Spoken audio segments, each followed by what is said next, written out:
Hello guys, hello my favorite people, and welcome here to my channel. So today we're gonna dive into the history quickly because it's such a long video. I wanna see what did in ancient Indian cities actually look like. I know about Russia and USSR time and Russia again, and yeah, I just got used to see it and I know the history of it, but I don't know the past of India in this way. Cities of India, how it was back then. So let's dive into it and just start. Okay, don't forget to like and subscribe. Just saying. Indian history has a big problem. Why? Its cities are faceless, shapeless. What? If I talk about ancient Rome, your imagination will construct marble columns and cobblestone right. facades, wine bars and togas. In a I know about sense, Rome you can too, see it. but I don't Good know for about Rome. India. But what about India? What did ancient Indian cities actually look like? And how did people live? Thus far, popular media has done a poor job showing it. I saw Well, old that's about to temples, change but not right now. cities. Today, we're going to reconstruct a hypothetical ancient Indian city from scratch, Okay. using both archaeological evidence and the written record as a guide. You also feel like But an first, history let's lesson. address the elephant in the room. Where have all the ruins gone? Not just temples and forts, but structures that define the everyday lives of normal citizens. What? Houses, taverns, docks, libraries, hospitals, markets. Invasions? These are the structures that could help us envision India's bustling ancient cities. So why has most of it just disappeared? Though the most dramatic explanations center on invasions, fire and Invasions, plunder and other atrocities, they don't tell the full story. The lack of ruins can actually be blamed on two main culprits: perishable materials and repurposed materials. Oh, Throughout that's Indian because history, too. wood, mud brick, and stucco were used to build everything from arenas to houses and markets, many of which were beautifully carved, tiled, and painted. But these materials are vulnerable to the elements. If not properly maintained, they will I rot see. and decay and collapse. And in the event of a fire, they will burn. These structures almost never survive for more than a few centuries, leaving us with Because of nothing but a few materials? stone ruins surrounded by empty plots They of left land. us nothing. That being said, even stone buildings were destroyed so that the materials could be reused elsewhere. After a period of political upheaval, entire cities might be torn down, the stone repurposed for new buildings, ruins cleared to make room for pastures, and unused infrastructure turned into quarries. Temples and other Sad. religious structures were the few to avoid this removal-reuse paradigm. But this gives us an incomplete picture, because most of what we see today Yeah, are that's why ancient it's temples and only monasteries. temples. We tend to paint Indians as a one-dimensional spiritual people. Got all that context? That's It's what I time to thought. build an ancient Indian city from the ground up. With help from our team of architectural historians, we've put together a blueprint for the sort of Indian megacity that would have existed between 500 BCE and 500 CE, an era of Okay, intense let's see. urbanization. Let's name our city Compaspur. So here's what we need to build for our ancient Indian population. We're gonna have to build all of that. Let's jump right in. First things first, we need toilet facilities, because when you gotta go, you gotta go. Based on the archaeological evidence, we know that ancient Indian toilets were rather sophisticated in their design and construction. I know about European Toilets were built ones into and it was a shallow pits disaster. lined with terracotta, brick, or stone, and the waste was disposed of through channels connected to the citywide sewage and drainage system. It was In better fact, than in the sewage Europe. and drainage systems in ancient Indian cities were among the most advanced of their time. Primary sewage Interesting. and drainage lines were made from brick and stone and ran along the main streets. These were connected to the smaller lines that carried waste away from individual houses. Sewage and drainage lines were sloped to Similar facilitate the to flow of ones we waste have and were now. covered by stone slabs to minimize bad odors. That's right, no open sewers. In larger cities, sewage and drainage systems were connected to rivers or other water bodies where waste would be washed away and diluted. Since pollution and contamination were to be avoided, city officials implemented restrictions on excessive waste disposal. But home toilets were just one solution. Public toilets were placed strategically throughout the city, particularly in market areas and near public They buildings. even have Bathing public was also an toilets? essential part of daily life. Private homes often included rooms equipped with square bathing platforms made of stone or terracotta. These platforms were slightly raised, with a gentle slope leading towards a drain, which was connected to the citywide sewage and drainage system. Public baths were an important feature of ancient Indian cities too. These elaborate bathing complexes were made from bricks or stone slabs that were Public baths plastered over to similar prevent to water Rome? seepage. Some of these bathing complexes had different sections for men and women, and different sections Oh, for nice. hot and cold water, among other conveniences. These public baths were often built in gymnasiums or near social gathering spots, such as parks and stepwells, and were maintained by city authorities or even local merchant guilds. That's hogwash, you say. Garbage. No, this is garbage, and cities have a lot of it. So how did ancient Indians dispose of all their garbage? Indian cities developed detailed guidelines for maintaining cleanliness.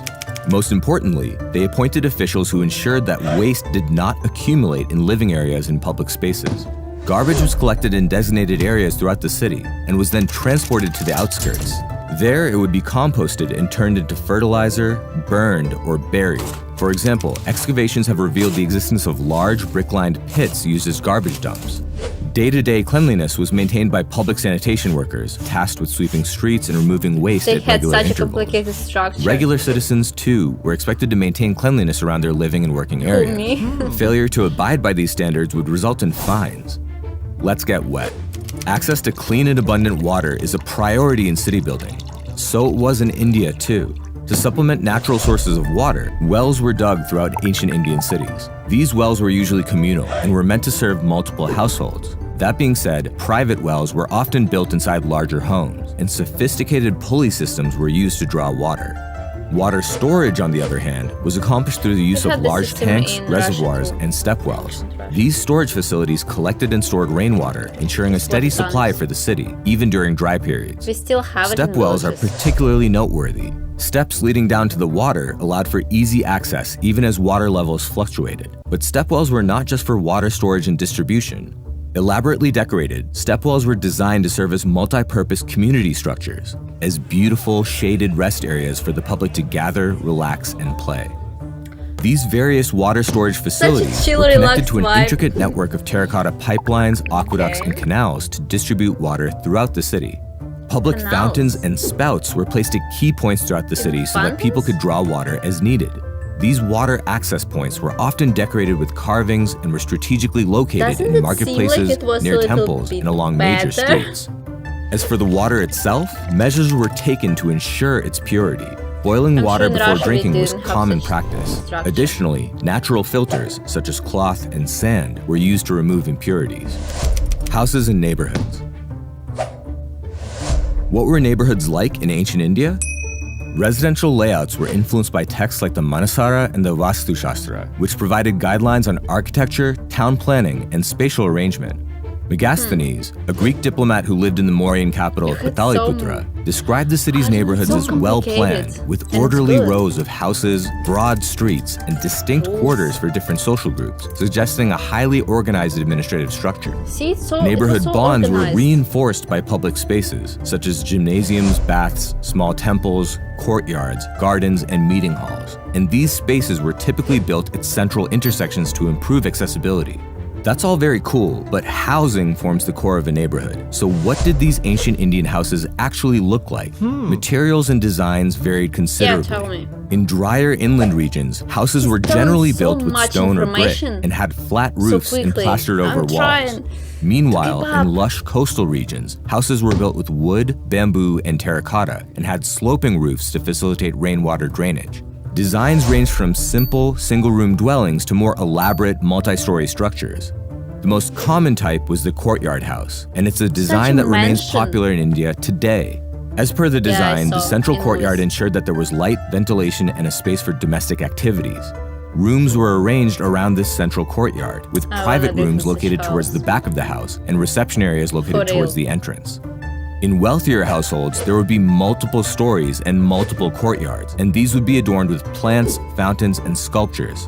The interior walls were Looks like a elaborately dream. decorated with murals, carvings, And it and was intricate in woodwork ancient time. detailing.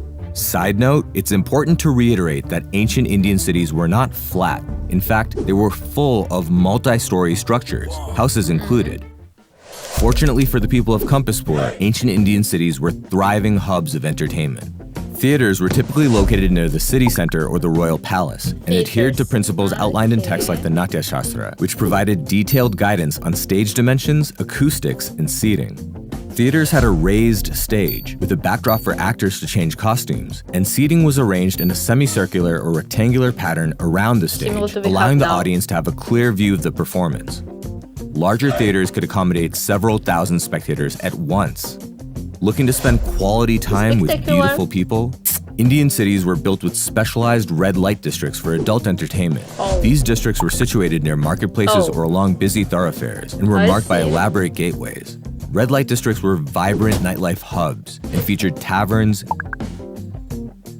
gambling houses, and other venues for adult Don't you entertainment. have? We They have also oh, included don't you well-constructed think we have homes and similar salons structure where now? courtesans entertained their guests. Courtesan like- spaces were designed to provide an elegant and inviting environment. For example, salons featured spacious reception rooms, courtyards, and private chambers, and were adorned with luxurious furnishings, Right. artworks, and musical instruments. Sports were an essential pillar of entertainment in ancient India. Really? Fighting pits were among the most common arenas. They were essentially leveled grounds where wrestlers and boxers Russia, could people compete, just and this area like was surrounded by drinking raised platforms and terrace working. stands for spectators. Meanwhile, chariot races and horse races were held on purpose-built It reminds tracks, me of similar to the ancient Rome a hippodromes little of the bit. Greco-Roman world. The tracks were often encircled by low walls to keep spectators safe. Cities were also dotted with gymnasiums. Facilities included training equipment, bathing areas, and open courtyards for sporting activities. But gymnasiums were not just for physical Nice. training. They were social hubs where men gathered to discuss everything from philosophy to politics. On the man. Truly I great cities see. are designed with public spaces in mind. Ancient India was no exception. Town squares were central to the social and commercial life of ancient Indian cities. They were located at the crossroads of major streets and served as focal points for public gatherings and activities. Smart design enhanced that's these so aspects. sociable. Town squares were open and spacious, paved It's with different stone, now, and I were think. adorned with pillars, statues, and gateways for both decorative and symbolic purposes. And trees were planted to provide shade. Importantly, town squares were multifunctional spaces. Certain sections might be reserved for public meetings and performances, while other sections were designated as pop-up marketplaces with a variety of stalls. The bustling atmosphere of these spaces made them popular social hubs. People from different walks of life would gather to trade, gossip, I and hope discuss the women news too of the day. will gather in there. Public parks and gardens were common features in ancient Indian cities, providing an additional space for relaxation, exercise, and socializing. They were also venues for community events, such as fairs and festivals. These spaces were Oh, meticulously festivals. maintained and incorporated a variety of elements. Benches, pavilions, elaborately carved fountains, manicured lawns, groves of trees, flowering plants, shaded walkways, ponds, and lakes. Foreign visitors to India were extremely impressed. In his writings, the Chinese monk Xuanzang gushed about how scholars would go for strolls and engage in discussions amidst the well-maintained greenery. Markets and commerce. Urban markets were central to incredible, I the guess, economic living life of there. ancient Indian cities. Markets were housed in large, open-air courtyards surrounded by a dense thicket of shops and stalls, They made had of so wood many primarily, things in and the ground town. was Seems paved like to accommodate heavy foot traffic. Interestingly, there are no markets were place often for walled houses and of gated, people. with guards stationed at the exits to provide security and collect tolls. Different areas were designated for different goods. The atmosphere of these ancient markets was lively, haggling was common, course. and the air filled with the sound of merchants calling out to customers much? and the clatter of goods being exchanged. And in the event of a dispute, the parties involved could use one of the special courts established within or near marketplaces. Beyond markets, ancient Indian cities had specialized commercial districts for certain trades and industries. some other For things. example, there would be zones for pottery, metalwork, and textile production. These specialized districts featured rows and rows of workshops and warehouses where artisans produced and stored their goods, respectively.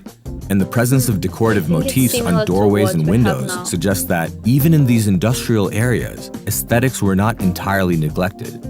Commercial districts were often managed by guilds, which also played a significant role in regulating trade and maintaining quality standards. The physical presence of guild halls underscores their importance.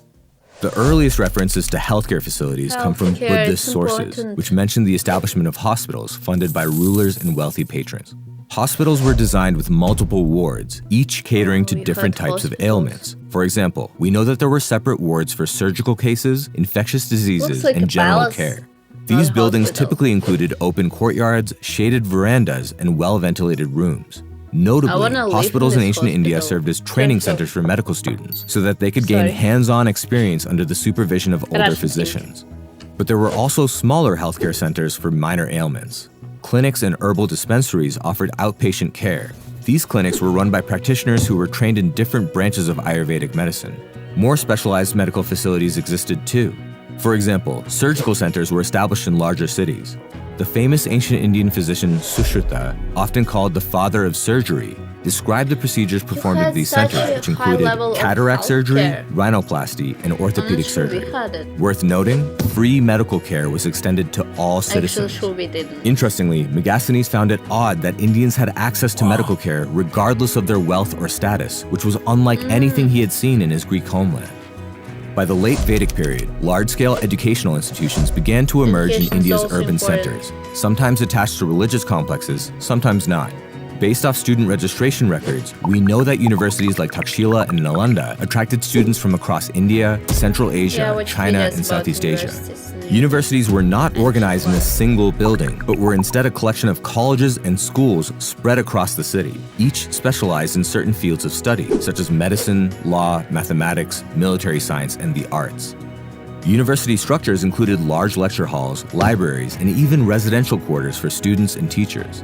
In addition to formal educational institutions, ancient Indian cities had public libraries and informal centers of learning.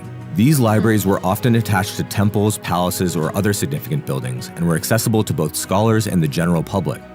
Public libraries were housed in large, well-ventilated buildings, with environments carefully designed to preserve the collection of palm leaf and bark manuscripts. The interior structure included reading rooms, as well as open spaces for group discussions and lectures. Government buildings. In ancient India, palaces were more than just royal hangouts. They were hubs of government, abuzz with state business. Indian palaces were architectural marvels. In Pataliputra, for example, the main palace was made of polished wood and was decorated with carvings and inlays of gold and precious stones. Grand entrances, large courtyards, and impressive gateways reinforced royal authority. Palace complexes were expansive, comprising several buildings. Among them, the king's private quarters and administrative offices, the treasury, and the assembly hall, which was a venue for council meetings and other official gatherings. Most importantly, the palace complex housed royal courts, with judges presiding over both civil and criminal disputes. But palace complexes were not the only source of governance. Administrative offices dotted the landscape of Indian cities. There, the day-to-day operations of the state were managed, from tax collection to trade regulation. Archaeological evidence suggests that these office buildings were built with brick and stone and features storage areas for sensitive documents, as well as spacious halls for conducting official business. Between 500 BCE and 500 CE, cities across the subcontinent saw the construction of numerous temples, stupas, monasteries, and other religious structures for its various faiths. These were not just places of worship, they were vibrant centers of community life and education. Each religious complex involved its own unique layout, with decorative towers, shrines, ritual halls, courtyards, and walking paths. That being said, certain aspects of the design had shared elements. For example, these structures usually had intricate carvings depicting mythological events relevant to the faith. The construction of a religious complex was a major civic project, often supported by kings and merchants, and there were significant economic benefits in doing so. These religious complexes became landholders, attracted trade, employed thousands, and earned revenue through donations. Tired of eating at home? You're in luck. Khampaspur has a thriving F&B scene. Based on the historical record, we know that major cities had taverns and restaurants serving a variety of foods and alcoholic drinks, from local specialties to imported delicacies from around India and the world. Archaeologists have discovered communal dining areas and kitchen spaces, indicating the presence of large cafeteria-style eateries for the public. Most often, layouts included an open-front design, low tables, cushions, and group seating arrangements. These venues not only served food, but also acted as social hubs for people of the city. Food and beverage establishments were typically located near marketplaces, in entertainment districts, and along other busy thoroughfares. And if you're coming into the city as a visitor, in major Indian cities, there were rest houses situated near the main gates, meant to provide shelter for merchants, pilgrims, and other visitors.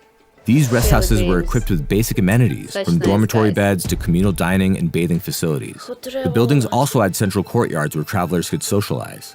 The Chinese monk Fa Hien described these rest houses as well-maintained and observed that they were usually funded by the state or private patrons. Transportation.